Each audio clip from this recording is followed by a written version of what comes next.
Well, ladies and gentlemen, the King is here, back one of the banger. We're back with a video I did not expect to watch today.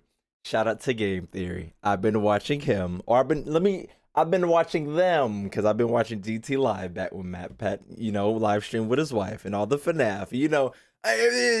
Me, he retiring and I hate it here. Anyways, on my run with going through more Deltarune theories and stuff, I've already recorded 2 episodes, and I was going to post one today. And then I saw this. I was like, you know what? Matt Pet has priority. So, without further ado, let's get straight into game theory. You are the final boss of Deltarune. Let me know. Me, everybody's. Hold on.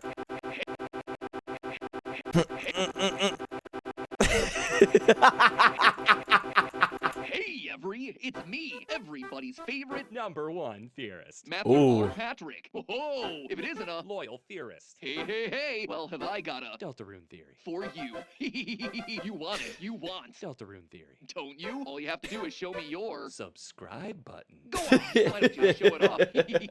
This is your chance to be a big shot. Big. I'm gonna love it. I'm gonna love it. Hello, Internet. Welcome Don't do this to Game me. Theory, the show where everyone's a Big shot. loyal theorist. As I continued around on my time hosting the channel, one thing that was really important to me was revisiting iconic theories from throughout the show's history. And perhaps no theory is as beloved as the Sans' Nest theory. Now, Actually, back I in the gotta day, play, this one was quite Earthbound, too. controversial. Not exactly sure why, though. It seemed pretty obvious to me that this small boy from Earthbound was the same as this Tumblr sexy man from Undertale. People Sexy said I Man. was crazy. Now, all these years later, I finally understand why. You see, after all these years, Toby Fox finally decided to come online and set the record straight, sending me this tweet in the wake of my announcement Thanks for video. theories. And suddenly, everything clicked. I actually saw that, Sans too. isn't Ness. Sans and Papyrus are Ness. Both No of 'em? wonder you all were so frustrated about that episode. I am so sorry, and I feel so much better now. Thank you. Anyway, all that ancient history. What I want to talk about today is Toby Fox's latest game, Deltarune. Specifically, the Right. newest chapter, which just released in September of 2020.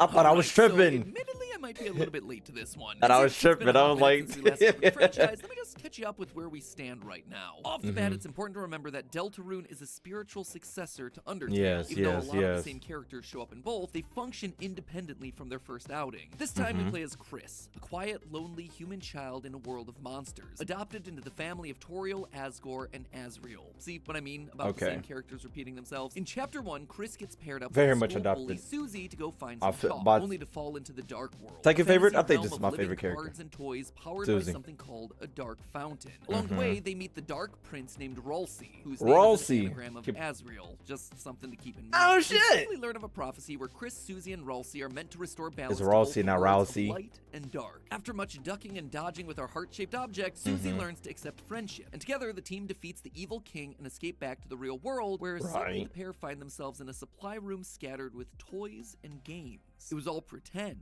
or was it? Either Or way, it's was a happy it? ending, right? Well, it would have been if it hadn't been for Chris suddenly ripping out their heart, You know- shoving it into a birdcage, and then showing off their shiny new knife. It was And quite going a out twist somewhere. ending, and it left us with a lot of questions. Questions that we all hoped would be answered in Chapter 2 And just 3 years wasn't. later. So what did we learn when I Chapter got 2 no finally answers. released? Well, Chris used that knife to eat a pie. No, just eat a pie. And from there, Chapter 2 follows a similar pattern to Chapter 1. Susie and Chris find a dark fountain in the library, which leads I wonder up if to he's the actually going to cycle. talk about It's there that Snowgrave. they find an evil computer queen in the process of capturing their friends, the Shy Noelle and the obnoxious know-it-all Birdly. Noelle learns to be confident, Birdly learns to be more humble, and everyone teams up to defeat the queen in a final game of Punch-Out, because Right. that's exactly what you expect from a turn-based RPG. It's yet another happy ending until Chris removes their heart once more, slashes their mom's tires, and then uses the knife to open up a dark portal in the middle of the living room. Right. So what does this all mean? And doesn't it immediately fly in the face of that prophecy Rolsey gave us at the start of Chapter 1? It specifically sets up Chris, Susie, and Rolsey as the heroes of the Specifically. story, the ones who are going to restore balance to the worlds of light and dark, and yet here's Chris running around opening dark fountains, red making eyes it and more shit. unbalanced. Does that mean that the prophecy then is bogus? Oh no, dear Not viewers. bogus. In fact, instead of breaking from the prophecy, I think think Chris is actually in the process of fulfilling it. Ooh. Well, best grab your pencil swords, my friends, because I believe that this single action's revealing to us how the game is gonna end. The truth Okay. hidden inside that prophecy. Let me and know. Who the final boss of the game is ultimately. Let me know. So to start with, let's. Because I made a actually jump into claim at the specific end of chapter proof 2, of and everybody was prophecy. calling me Three heroes crazy. appear at World's Edge: a human, a monster, and a prince from the dark. Only Mm-hmm. they can seal the fountains and banish the angels' heaven. Only then will Right. balance be restored and the world saved from destruction. Now, this seems pretty cut and dry. We know who the heroes are: Susie, Chris, and Ralsei. We know that Mm-hmm. Yep. the dark fountains turn real-world locations into fantasy-like adventures. We also Right. understand the concept of saving the world. It's video gaming 101. But there's a line in here that I really want to focus on. It's about the One night? that's a lot more ambiguous. Banish the angels' heaven.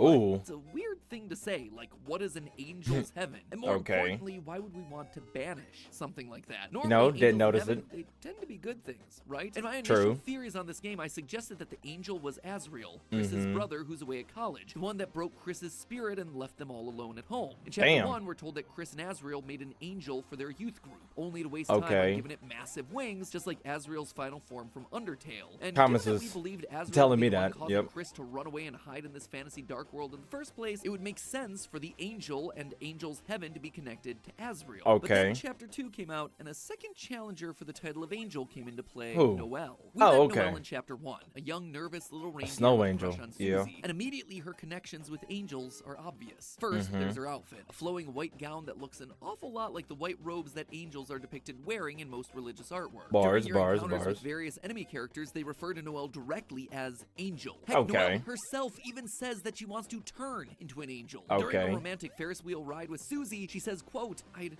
jump out the window. It's a dream, right? I'd grow big angel wings and fly as far as I can, gazing back at it all. And then there's just a ton of price Me and the points connections that I associated didn't with the make. character. At the end of chapter 2, she's It's in a prominent quest in this mode video. while being held captive. She can be equipped with a ring of thorns, much like the crown of thorns that Jesus is forced to wear during his Ooh. crucifixion. Even her Okay, name Noelle is a okay. reference to Christmas and the birth of Jesus. Seems pretty darn obvious, though, Okay, right? So all right, Noelle being okay. the angel means that at some point she's gonna turn on all of us, and we're gonna have to face her down in order to banish whatever heaven she's fighting for. Open and shut case, right? But hey, that's just a theory and all that. Well, hold on a second. Let's Video not jump ended, to it's over. conclusions just yet. Way back in Undertale, Right. the turtle actually tells us the meaning of the Deltarune symbol. Really? In case you forgot this one, Deltarune is actually referenced all the way back in that original game. In it, You know, he says that missed the about triangles Longshot. represent monsters down below, and that the winged circle in the middle represents, Ooh. quote, an angel who has seen the surface and will descend from above to bring us freedom. He also Damn. mentions that people have started to call the angel an angel of death. Angel but of death. obviously this is a prophecy that's only relevant to Undertale, right? Azrael Mm-hmm. crossed over onto the surface, got attacked by humans and killed, only to then be resurrected as the vengeful Flowey, who digivolves into the all-powerful Digivolves god is of insane. hyperdeath. Azrael's the angel, even has the wings to prove it. Prophecy fulfilled, no need to worry about it here. Right. You know, he's actually kinda that built like the could song, be too. case, I just but noticed that. prophecy also applies in the world of Deltarune. You see, at the But end of who? chapter 1, you have the chance to walk around the town and interact with people, some of which you recognize, others you might not. One of those Right. unknown figures is Father Elvin, the leader of the Father local church Elvin. that Chris attends. If you speak to him, he leaves you with these parting words: let the angel's power light your way. The Okay. angel spoken of in Ralsei's prophecy is apparently worshipped in the Lightner world as well. This Okay. means that the angel's heaven is a force that transcends both worlds. Noelle just doesn't exist on that plane of existence. Mm-hmm. Therefore, she can't be the angel. In fact, she goes to the exact same youth group and church that worships the angel from that heaven. So Okay. overall, it wouldn't make sense for Noelle to be the angel that we hear about in the prophecy. That said, that doesn't necessarily mean she's not a pivotal piece in this prophecy coming Bars. true. In chapter 2, Noelle becomes the focus of all the action. Not only is it revealed that the cyber world was created by the queen to try and make her happy, but the whole Right. narrative hinges on Noelle finding the strength to stand up for herself and ask for what she really wants. By teaming up with Chris, recruiting enemies, and solving puzzles together, Noelle gradually becomes more confident until the climax of the chapter, when she's able to defeat the final boss simply by telling it to stop. Except Bars. that's not the only way this chapter can end. There's You know, another okay, route he in does talk chapter about 2 it. Cool known beans, as cool the beans, cool beans, cool Snowgrave beans. route. And this one is also about making Noelle stronger in a very different way. You see, in this route, Just instead keep of killing. working together with Chris to solve puzzles and rekindle their friendship, Chris instead forces Noelle to attack in battle, kill enemies. They push her into buying expensive items against her will. They force her Buying, to wear in that ring of quotations. thorns that I mentioned earlier, an item that's constantly ticking down Noelle's HP. And Right. through it all, Chris is gaslighting Noelle into believing that all of it's for the best, that it's important for making her stronger, and that being stronger is the most important thing. It all all culminates in the mini-boss fight against Birdly, where Chris Why must repeatedly push Noelle to cast the spell Snowgrave. A spell that Oh, Noelle I is coulda not died. familiar Huh. with or comfortable with.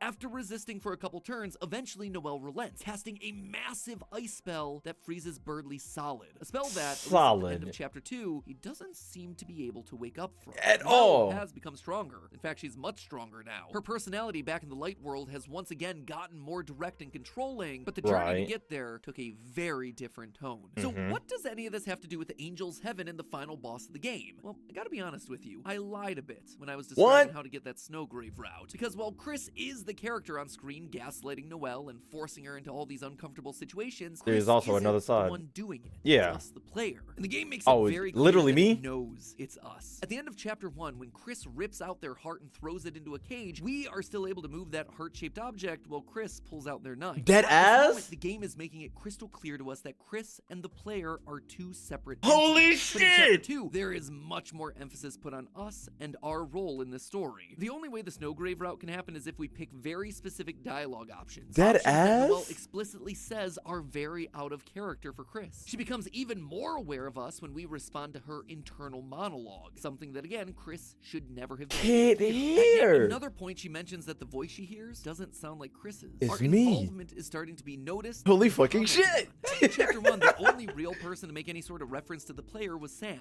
who makes a joke about us having never met before and then Oh. winks, the same way he always did back in Undertale when he was pretending not to know about other timelines and universes. Okay. He knows that Chris isn't the one in control here. But Holy now other shit. characters are starting to become aware that there's something or someone else. Am I gonna be the These final aren't their boss in choices, Deltarune? they're Holy our shit. choices. Ah. You see, that's hugely important for this game. The Snowgrave ending stands out not just because of how dark and uncomfortable it is to achieve, but also because it's the first time a player gets to do the very thing they've wanted to do since Undertale: make a choice. Also See, to say, Undertale kill was Birdly, all but about yeah. player choice. Taking a pacifist route, a Thought it was clear genocide route, Birdly, or something yeah. in I between bet. yielded vastly different gameplay experiences and endings. Your choices mattered a lot. But in the opening minutes of Deltarune, you're immediately told that your choices don't matter here. Bars. The game literally kicks off by asking you to create a character, only to then throw it out the window and present you with Chris. It's a moment that instantly beats you over the head with the message that your choices don't No one can matter choose here. who they Except are in clearly this world. they do, or at least seem to. In the Right. Snowgrave route, we are literally forcing Chris and Noelle to bend to our will, which Damn. yields a completely different flow for the chapter. Birdly's frozen and maybe dead. Noelle Dead. is emotionally shaken and suspicious of Chris. Heck, we don't even end up fighting the Queen as the final boss of the chapter. Which is the crazy. Characters are literally our puppets on strings, acting out the decisions that we're forcing upon them. Speaking of puppets, no one knows Okay. what it's like to have their strings pulled better than everyone's favorite salesman and secret boss, Spamton. The boss Spamton. battle in chapter 2 is about trying to achieve freedom, where you win by cutting his strings. That Bars. already sends a pretty powerful message about fighting for control in your own life. That said, if you continue down the Snowgrave route, instead of meeting the Queen at the end, you fight Spamton Neo as Which the was final boss. some And reason a it's little bit here harder that he gives you some very than interesting the secret lines boss of version. dialogue. For me, it was. Quote, you think making frozen chicken with your side chick is gonna let you drink up that sweet, sweet freedom sauce? Well, Freedom you're right. sauce. Obviously, he's referring to specific events from the Snowgrave route, with the frozen chicken being Birdly and the side chick being Noelle. But what's more interesting is how he refers to Chris. If you fight Spamton during the normal route, he refers to Chris by their name. But Okay. in the Snowgrave fight, he never does that. He only refers Ooh. to Chris's character as you. Now, I don't think that's because Ooh. Spamton just decided to be less personable. 'Cause I he think knows. It's because he's not talking to Chris. He's talking to us. me. He's breaking the fourth wall. Later on in that fight, you have to call your friends for help. And every Is he talking about time what's his it face, says though? Chris called for help. But when you call out to Noelle, it suddenly changes to you whispered Noelle. Holy Noelle shit! suddenly answers when everyone else has been silent, because that's the voice that's been leading her throughout the Snowgrave ending. It's the voice that she obeys. It's the voice that she's afraid of. Our voice. The use of the Son word of a "we" here is directly bitch. addressing the player, because we're the one breaking away from the main pacifist route in the game in favor of a more violent path. A path that forces our choices to be obeyed. I can't As believe Spamton it. Says, we're right to do this because choice equals freedom. Choice "This equals freedom." Power is freedom. I won't have to be a puppet anymore. Just like the angel from Undertale's prophecy, we're bringing freedom to these characters. We're Right. allowing other options for their story. Is he gonna In talk short, about the we, doctor, though? players, we are the angel. We're the ones who are able to transcend both the light world and the dark world. We're the ones able to control the characters and light their way. We're the ones coming in from on high and bringing them a form of freedom. Except obviously, it's not real freedom. They're just subservient to us now, bending to our choices. Okay, he we got are the angel, and our reality is 4 the minutes to talk angel's about heaven. Gaster if But he if that's can. true, true, then we are the villain. I of knew it. Deltarune. I'm the Think back to villain. Chapter 1, it was actually quite fitting that the world revolved around chess pieces. Chris and their friends are basically pawns in our little And I'm game. moving We're them around. controlling everything they do. Yo, But who just like in fingernails the are Dark these? World, these pieces have real characters, thoughts, feelings, and yet here we are just playing with them for our own entertainment. Damn. We are the thing that needs to be banished from Chris's body, from the lives of their friends. And that, loyal theorists, is how Deltarune is gonna end. Just like the prophecy said, Chris, Son Susie, of and a Ralsei are gonna bitch. banish the angels' heaven. Which That's means they're me. gonna work together to reject us one final time. Kick us out of the game. Chris will rip us out of their body, and suddenly we're gonna have to face them as the final. I best believe I ain't losing though. That's the And from thing. there, Toby Fox will either force us to lose, or we'll be given a final choice. A chance to choose whether we fight for domination and control over these characters that we've grown with over the last 7 chapters, Right. or if instead we're gonna respect their autonomy and let And them free live them. their own lives. But hold on, doesn't this conflict with the opening of the game, that our choices don't matter here? Seems to be the thesis of Deltarune. Well, here's the thing. Looking at the Snowgrave route, our choices didn't really end up mattering all that much. We see it throughout Chapter 2. The endings are basically the same regardless of whether you play it normally or choose Snowgrave. Noelle Bars. gets stronger regardless. In both routes, the queen's defeated, she becomes good, we escape the Dark World, and we go to see Noelle with her father in the hospital. Yeah? Noelle's still playing her video game, and she's more confident than she was at the beginning of the chapter. Sure, Right. Birdley might be dead, but Dead. it's more likely that he's passed out. Regardless, though, the ending gotta doesn't unthaw that change chicken, its man. essential components. But by doing the Snowgrave route and changing Noelle's journey to be one full of trauma and abuse, the dialogue options and relationships change. Noelle is more aggressive and doesn't want to give up control of the game. She's scared of Chris rather than seeing them as a friend. She is literally traumatized by what Chris, or more specifically, what we did to Me. her. Sure, the decisions we make, like Snowgrave, might not affect the events that we see play out at the end of the But it game. does affect a couple of the journey is gonna be characters. different. And that Yeah. journey is going to change things, like subtext and the emotions underneath all these actions. In the end, we are absolutely going to get booted out of these characters' lives God one way or damn it. another. Our choices can't affect that. But the journey is ultimately going to dictate how painful that process is going to be. Spamton even warns us of this during the Snowgrave Neo fight. He talks Really? about our path to freedom, but follows it up with, quote, "Well, don't blame me when you're crying in a broken home wishing you let your old pal Spamton kill you." Makes it sound like Ooh. freedom is going to leave us sad and alone, not feeling fulfilled like we won some sort of a game. And that's the whole point. By making these choices, by exercising freedom, we're actually dooming these characters to a more Not miserable life. dooming them. Eventually, they're going to fight back and banish us for good. Once Chris Nine, separates nine, themselves nine, from our nine, control, nine, they'll nine. all have their freedom back, and the events of the ending may stay the same, but the context behind those events is going to be different. Damn. Susie, Birdley, Noelle, they may all still hang out together, but are they going to be hanging out because they're friends, or are they going to be hanging out because they're afraid of Chris? and the things that Ooh. we made Chris do. Toby Fox Damn. used Undertale to prove that humanity was overall good, breaking away from the cycle of violence that RPGs force players into. But in Deltarune, as soon as the opportunity for a new ending showed up, we showed our true colors. We were willing to Bars. throw these characters and their lives aside, and admit that Shit. we got more of that sweet, sweet juice content. So despite what we've been told, I'm convinced that we do have a choice in this game. Are we going to be kind and give these characters the best possible ending, or are we going to be a monster like Azrael, the final boss that leaves them all broken? Hey, yo, me and with Azrael the same nothing, person. all so we He can look get just that like me. Sweet, sweet sense of completion. But hey, that's Toby is just a nice. theory. We know the truth, A Mr. Fox. game theory. Thanks for watching.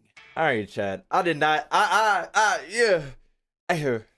You know, he wasn't lying. I did it all for so I could enjoy myself, so I can get my fill of content. I didn't notice that sometimes they refer to Chris and sometimes they refer to me as the player. This is why I'm gonna mess him. This is why I love him, goddammit, because what the hell. But another thing I'm thinking about, he didn't talk about Gaster at all, which I still think is fine. He still got his point across from A to B, but he didn't talk about the fact that whatchamacallit, the reason that Sempton is conscious of the fourth wall, and then me or us as the player and Gaster could be in the same position in this game, because we kind of holy shit, what Gaster did to Sempton and fucking the chapter 1 boss, the chapter 1 secret boss, we just did to Noelle. So, like, I mean, she doesn't, like, we kind of did it because we didn't expose her to it. She just knows there's something in Chris, or she's afraid of Chris himself. So we basically just did the same thing, except we didn't outright say, hey, Noelle, this is a game. We're like, hey, Noelle, you're going to do exactly what I say, and you have no other choice because I'm the player. She knows there's something in Chris, or that Chris might be, I mean, she might know that there's something in Chris, or that Chris is evil in some type of way, or Chris has a split personality. Either way, she know there's something wrong with Chris. Something's going on with Chris, and we're basically we have our secret boss Noel. Now, for the fact of them trying to beat me, it's not gonna happen. Okay, I might let it happen to get another ending, but you know it's not gonna happen for me. Okay, I'm kicking their ass, and then that's gonna be the end of it. But for the fact that Gaster might come back, like in a chat, like he said, he could fight us. But in taking account of Gaster, we could, like everybody, including me, we could, the character we built in chapter 1 could honestly like be our character that we made, and it takes the save file and brings it on down so we can fight with these characters. So we'll end up fighting Gaster, or whoever Gaster might turn into, or if Gaster ain't even gonna be like, you know, the plot, a plan of things, but you know, it still could happen. You know, we could end up fighting Gaster with our characters, or whoever Gaster turns into, or whatever happens at the end. I feel like the choice of that creating the character, and the fact that save files go down and like stuff, like, you know, we created that, we didn't create that character for no reason. I can more than likely see that our character could end up at the end of the game, which would be hot. Okay, I'm seeing it. This is how I'm gonna miss this man. God damn it. Okay. Whew. But this was hot. When he said you, I thought he was talking about Chris, but in actuality, he was talking about the player itself, which is still hot. Now I can keep that in my mind. When 3 and 4 comes out, we got to pay attention to who's saying Chris and who's saying you, because now I can't, when Susie and I forget her name, I say Rousey, is the other way, is Rosie, Rosie, is Rosie. I know he kept saying it, but god damn it, I already forgot. When those two talk to Chris, they say Chris. I can't remember a point in time when they said you, okay? They never say you, they usually just say Chris, and everybody just says Chris. But when they talk to the group, they say you guys. But when they talk to me, they're saying you, and we have to take into account that we're the heart inside of Chris, and he keeps snatching us out and doing bullshit. So when he snatches out, we have no control. I didn't know I could control the heart at the end of chapter 1. But yeah, he keeps snatching us out and bullshit. He keeps doing shit on his own, which I think is hard. I think he's conscious that he's not in control than I am. We the player are, which is hard. Anyways, all right, that's it. Yeah, more videos of Deltarune and Undertale are coming out later. Yeah. Game Theory. Shout out to Game Theory, man. We've been watching you since I've been born. Anyways, like the video, like and subscribe channel, get some more video best in my videos come out, comment, say the other video ideas you might have. Follow on Twitter, follow me on Twitch, keep it live all the time. Be with KingRosé. I'm out of here.